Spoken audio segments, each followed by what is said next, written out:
বেকার ছেলে তার মাকে বলছে, শুধু ডাল দিয়ে ভাত খেতে ইচ্ছা করছে না, একটা ডিম ভেজে দাও না মা। মা তখন বলছে, ডিম ঘরে বসে জন্ম হয় নাকি? শুয়ে বসে 3 বেলা শুধু বাপের ঘাড়ে বসে খাচ্ছিস, আবার মজা না হলে গলা দিয়ে খাবার নামবে না। নবাব দাদা জন্ম হয়েছে ঘরে, অকর্মা, এত বড় হয়েছে তাও কোনো কাজে খাটে না। বেকার ছেলের একটা ডিমের আবদারের বিপরীতে মা এতগুলো কথা শুনিয়ে দিল। রাগে গজগজ করতে করতে জায়গা ত্যাগ করলো। খাবার টেবিলে মায়ের এমন কথা শুনে গলা দিয়ে আর খাবার নামলো না। ভাতের প্লেটটা রেখে হাত ধুয়ে ফেললো। মা চাইলে ভালোভাবে বলতে পারতো ডিম নেই। আর সে বেকার বলে মুখের উপর উঠতে বসতে খাবারের খোঁটাও শুনতে হচ্ছে। নিজেকে আজকাল একটা বোঝা মনে হচ্ছে। ভারী একটা দীর্ঘশ্বাস ছেড়ে রাতে না খেয়ে ঘুমিয়ে পড়লো ছেলেটা। রাত পেরিয়ে সকাল হলো, কেউ একটিবারের জন্য তাকে খেতে ডাকেনি। এক বুক চাপা কষ্ট নিয়ে না খেয়ে চলে গেল টিউশনি করতে। এটি দিয়ে হাত খরচ চালায় ছেলেটা। আজ চাকরিওয়ালা বড় ছেলে বাড়িতে এসেছে। যে ঘরে বেকার ছেলের জন্য একটা ডিম ছিল না, সেই ঘরে আজ বাহারি আয়োজন করেছে মা। দুপুরে বড় ছেলেকে যত্ন করে খেতে দিল মা। ওই সময় অভিও এসেছে বাড়িতে। মা তাকে একটিবার অব্দি খেতে ডাকলো না।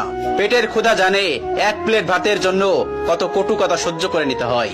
বেকার ছেলেটা সকল কষ্ট চাপা রেখে নির্লজ্জের মতো ভাইয়ের পাশে এসে খেতে বসলো। মা ভাই হয়তো একটু বিরক্ত হলো তার আগমনে। মা দুই ছেলেকে ভাত দিল, তবে বড় বড় মাছের টুকরো গুলো এবং মাংসের টুকরো গুলো চাকরিওয়ালা ছেলের থালাতে উঠলো। অভি মাথা নিচু করে এক থালা কথা নামক খাবার হজম করছে।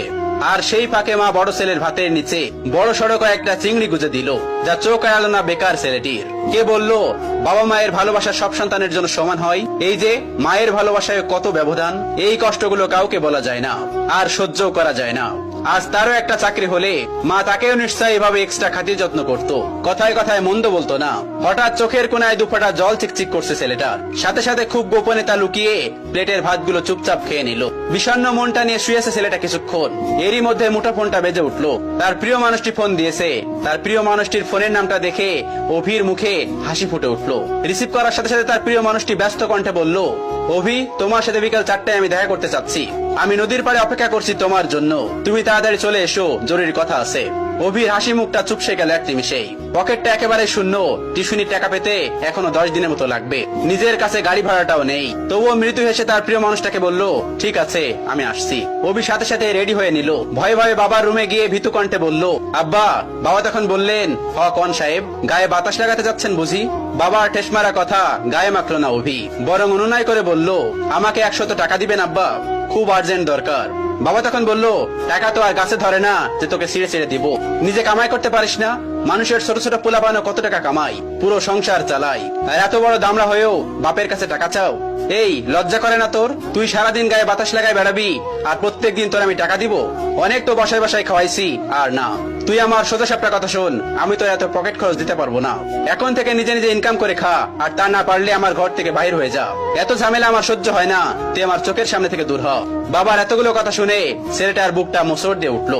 ভারী কয়েকটা দীর্ঘশ্বাস পেলে নিঃশব্দে বের হয়ে আসলো ঘর থেকে। এদিকে প্রিয় মানুষটা বারবার কল দিয়ে তাকে তাড়া দিচ্ছে। নিজেকে সামলে নিল অভি। বাগান থেকে একটা গোলাপ ছিঁড়ে নিজের পকেটে রেখে দিল অভি। অতঃপর পায়ে হেঁটেই গেল যথার্থ স্থানে। প্রিয়তমা আগে এসে বসে আছে। অভিকে দেখে উঠে দাঁড়ালো এবং বিরক্ত কণ্ঠে বলল, এত দেরি করলে যে? জানো আমি কতক্ষণ ধরে বসে আছি? অভি তখন বলল, সরি আমার অনুরাগী, রাগ করো না আমার উপর, আসতে একটু দেরি হয়েছে। প্রিয়তমা তখন বলল, চুপ করো, চুপ করে থাকো, নিশ্চয় টাকা ছিল না? নিশ্চয় পায়ে হেঁটে এসেছো? অভি তখন মাথা নিচু করে ফেললো। প্রিয়তমা তার হাতে একটা কার্ড ধরিয়ে দিয়ে বলল, সারপ্রাইজ। ছেলেটা তখন বলল, কি এটা, কিসের কার্ড? তখন তার প্রিয়তমা তাকে বলল, এটা আমার বিয়ের কার্ড, ফার্স্ট আমি তোমাকেই দিলাম, এসো, কিন্তু তুমি কিন্তু একদমই মিস করবে না। ছেলেটি তখন বলল, মানে কি বলছো তুমি, সত্যি বলছো? মেয়েটি তখন বলল, হ্যাঁ সত্যি বলছি। অভি কাপা কাপা হাতে কার্ডটি খুলে দেখে নিল। তার বুকের বাঁ পাশটায় চিনচিন করে ব্যথা করছে। কাপা কাপা কণ্ঠে জানতে চাইলো, 3 বছরের সম্পর্কের, তবে আজই কি ইতি কথা? প্রিয়তমা তখন জোর কণ্ঠে বলে উঠলো, হ্যাঁ। ছেলেটি তখন বলে উঠলো, আচ্ছা, ভালোবাসতে না আমায়? তুমি এত স্বাভাবিক, কষ্ট হচ্ছে না তোমার? কি করে পারবে তুমি আমাকে ছাড়া অন্য কাউকে বিয়ে করতে? প্লিজ প্লিজ এমন করো না, বলো এসব মিথ্যে। আমি তোমাকে ভালোবাসি, তোমাকে ছাড়া আমি কিভাবে থাকবো বলো? প্রিয়তমা তখন বলে উঠলো, দেখো, আবেগ দিয়ে জীবন চলে না, কম অপেক্ষা তো করলাম না তোমার জন্য। আমি আর আমার বাবা মাকে কষ্ট দিতে পারবো না, আমি চললাম। তখন ছেলেটি অনুনয় বিনয় করে বলছে, আমার হয়ে থেকে যাও না প্লিজ। প্রিয়তমা তখন বলে উঠলো, রাখতে পারবে তুমি? ছেলেটি তখন আবার বলল, আমাকে আরো কয়েকটা দিন সময় দাও না প্লিজ।